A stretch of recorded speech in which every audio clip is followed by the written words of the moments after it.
The Weekly starts now. In its annual report last year, the Propane Education and Research Council found that 89% of remodelers were at least somewhat favorable regarding the achievement of zero net energy status in one of their worked on homes. The study also showed that nearly 9 in 10 construction professionals expect demand to increase over the next 5 to 20 years. Bryan Cordill, the Director of Residential and Construction Business Development at the Propane Education and Research Council, which we can also call PERC, or for shorthand, the Propane Council, suggests that propane will be a sort of a way for remodelers to achieve that zero net energy status easier in the future. Bryan, thank you so much for joining us. Thanks, James. Good to be with you today. Absolutely. So I'm going to hit you with a hard one a little bit first and say that some people, when you think of propane, there are some concerns around it, just like there are concerns around installing any type of energy retrofit. But the costs and the requirements of maintenance and refilling for propane specifically are some of the concerns. Now, are those concerns valid from both homeowners and remodelers? And if they are, why is propane worth what it requires? And if they aren't, why not just tell us a little bit about why propane is worth the effort at all? Sure. Well, I mean, like all people, we're cost conscious about our energy choices. This year's Department of Energy report on the average unit cost of energy in the United States showed that propane was the second lowest energy source, behind only natural gas. And propane costs less than half the cost of electricity across the country. So we have a cost benefit for the energy that you need and you use in your home. There is a need to maintain supply in the tank. I think most of us were pretty good about keeping gas in our vehicles before the pandemic. Now they're not being used, so it's a little different habit. But propane marketers work with homeowners to keep those tanks filled. Technology has advanced. We have remote tank monitoring. We can do meter delivery systems like you would with a natural gas system. And there's other technologies to make using propane for a home or business a seamless transaction. So apart from the financial aspect, if a remodeler wants to engage in a retrofit for a propane energy source in a home, what are the benefits that they can sort of relay to the homeowner to get them on board with that? Because a lot of homeowners probably don't know the benefits of propane. Sure. So propane appliances will outperform in electrical options most times, providing the key benefits the homeowners want include that increased efficiency, cost savings that we talked about. We can lower emissions relative to the grid. As you know, much of the electricity that is produced in the United States is still fossil fuel fired or nuclear. And about 67% of that energy that's used at the power plant is lost before it gets to the home. So when we look at global emissions from the grid or versus on-site consumption, propane can actually be a lot cleaner than using electrical counterparts. And then we have the resiliency to keep working even when that electricity goes out. And we can be where the project is. If it's a project that's outside the natural gas mains or the distribution, we can still give all those high-end, high-performance appliances that the homeowners desire, where natural gas isn't available, and be more effective and efficient than electricity. So, in terms of, you mentioned clean energy and zero net energy. There's a lot of definitions kind of bouncing around the remodeling and construction energy construction industry, at large. How do you guys at the Propane Council define zero net energy? So I think we use if not the original, the primary definition of zero net energy being a home that it produces as much energy as it uses. So builders can achieve this by increasing a home's energy efficiency. A lot of focus needs to be put on the envelope of the home. And then, so that gets it zero energy ready if you get that HERS score down to 50 or below. And then by the addition of renewable energy sources, most commonly solar PV, you get that HERS score down to a net zero or even an energy positive. But a common misconception is that to get Z&E or Z&E ready, your homes have to be all electric. The truth is that getting to zero doesn't mean giving up desirable high-performing gas systems. Particularly, we see domestic hot water as the biggest challenge for most C&E projects. Trying to heat water with an electric resistance heat is very energy intensive.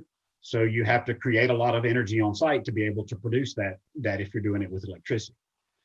The alternative would be to look at a heat pump water heater is often recommended because of the lower energy intensity, but that also lowers the amount or volume of hot water that you have at any given minute or hour. So to overcome this, then the manufacturers of that product recommend that you upsize or oversize the heat pump, which adds expense, increases the amount of solar PV that you need to power that, as well as reducing the efficiency of that equipment. Or we would recommend that you look at a 98% efficient propane tankless water heater. It's only going to use energy when you need the hot water, and it sheds a tremendous number of kilowatt hours that you no longer need to be supported by your solar PV. So when you talk about misconceptions that sort of lead to these, expectations that electricity is the way to achieve Z&E, where do you think those come from? Well, so it's not from the above code council. It's not from the group that started with high performance homes that then developed the rating scale. I mean, the scale is, or the system, the HERS score is designed to provide or allow for mixed use, mixed energy, blended hybrid systems, if you will. But I think there's just, there's been a push for electrification. I think the misconception is, the story is that electricity is clean when it comes out of the plug, and you use all of that electricity when it comes out of the plug. But the truth is, like I said earlier, 66+% of the energy that's actually consumed to produce that electricity is lost either during the production of the electricity, the transmission or transformation of that energy. Whereas we get 86+% of our energy from the time of production to the time of consumption at the job site when we use propane. So I think just the electrification of everything, if you will, movement has led to believe that getting to Z&E, because you're producing renewable electricity on the job site, doesn't mean that that's the only energy that can be consumed in a Z&E home.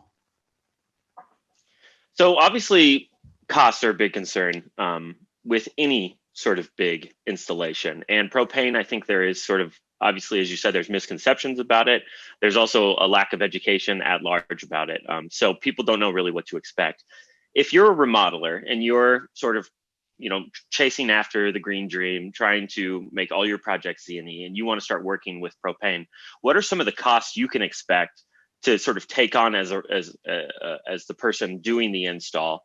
What are some of the costs that they're going to take on in that retrofit so that they can sort of relay them to the homeowner or work them into their overhead and their own costs? Sure. So, I mean, if you've done any gas plumbing projects, whether it be natural gas or propane, your costs are going to be very similar on this propane retrofit as they would have been a natural gas plumbing job. There's one benefit is that propane is typically delivered in a nominal pipe size smaller, so you can reduce material costs versus what you have seen with natural gas plumbing. Remodeling, though, when you look at trying to go all electric, the upgrades to the electrical systems in many times would require significant investment. Particularly, if we look in the Northeast, we see a lot of remodel projects going from oil to some other source. A lot of those homes built with 140, 150 amp incoming service, and then the oil boiler for heat and hot water. If you tried to replace that oil boiler with an electric heat pump or anything else that was on a 240 circuit, you'd be looking at increasing cost on the incoming service, totally retrofitting the service panel, basically, having to rewire the whole, a good portion of the system to meet that demand. So propane can plug in and give you still the energy efficiency, but also the reduced expense in those remodels. And when you're looking at a remodel job, a project that's already sited on a lot, you don't get to position that home in the perfect direction to gain the best solar value for PV. And you don't really have a choice on the roof line or the pitch and designing it originally for PV. So being able to shed that electrical demand from the PV, supply it with the low energy intense propane product to meet the demands of the home is really what we're talking about. For the homeowner, at the end of the day, it just becomes another utility bill. So they have a small electric bill, or, I mean, if in net metering, they may even have a negative electric bill, or so it basically comes out zero. And then they have the small bill for propane to meet, again, because of the efficiency of these tight above code homes. So as we sort of move forward into the future, past COVID, past all this, when it's just a memory, and more renewable resources are being used, like solar, for instance, it's now required on every new build in California. So you're going to have solar out there. How is the Propane Council sort of positioning itself? And I know you guys are a government-backed entity, so there's a little bit of like forced solidity with your organization. It's going to be there. But how do you plan to compete against energy sources like solar, or maybe work with them? And how are you going to communicate that to the construction community, specifically the remodeling community?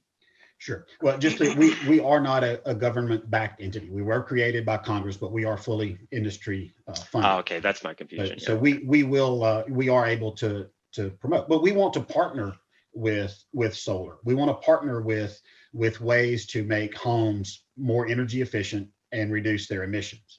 And we believe we can be a big part of that.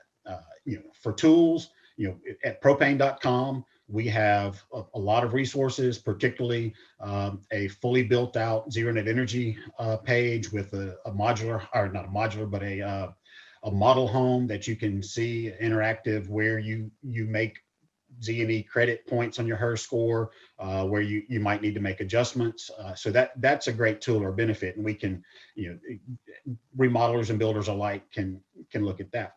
Really the resiliency of the built or remodel environment is crucial and critical right now for focus. So as we see, you mentioned California and the requirement for PV on those homes. With net metering, that energy goes out to the grid and then back into the home. When they experience public safety shutdowns or other grid interruptions, or anybody that experiences a grid interruption, that solar energy is no longer able to be harnessed and used in the home because it can't get out to the grid and back. A propane backup generator, and even some of the product that's got built-in battery storage with it now can provide the energy to, or the linchpin really, to keep that solar functioning and providing energy for that home, even when the grid's down. So we really make solar powerful by being able to be available when the grid's down. But we also support it when it's cloudy or snowy, or the sun's not shining otherwise, or it's at night, and we can keep that system online. So just, basically starting with keeping the home functioning, and then reducing that demand on the solar so it can meet all the electric load. Just think about shedding 240 volt circuits. Every time you've got a double pole circuit, that's a tremendous load on that solar. If you can eliminate those, and that's one of the messages we'll continue to communicate with remodelers and contractors, eliminating those high amperage loads, providing that energy in the home as a high efficient, low carbon, clean fuel with propane allows you to have the best, or maybe what we would call a hybrid system that gets you to your zero energy goals, but also keeps the homeowner warm, comfortable, in hot water, and their lights on even when the grid's down. Excellent. Well, that sounds like a great place to end it. I assume that for remodelers and any construction professional looking for more information on PERC, they can go to your guys' website. Do you have a specific site or place on the site for additional resources, or how they can reach out to you guys if they want to work with you? Sure. So at propane.com, and then if you click the drop-down link on For My Business, there are specific pages for remodelers and home construction pros. Excellent. Well, Bryan, thank you so much for your time. We really appreciate the insights, and have a great rest of your day. Thanks, James. You too.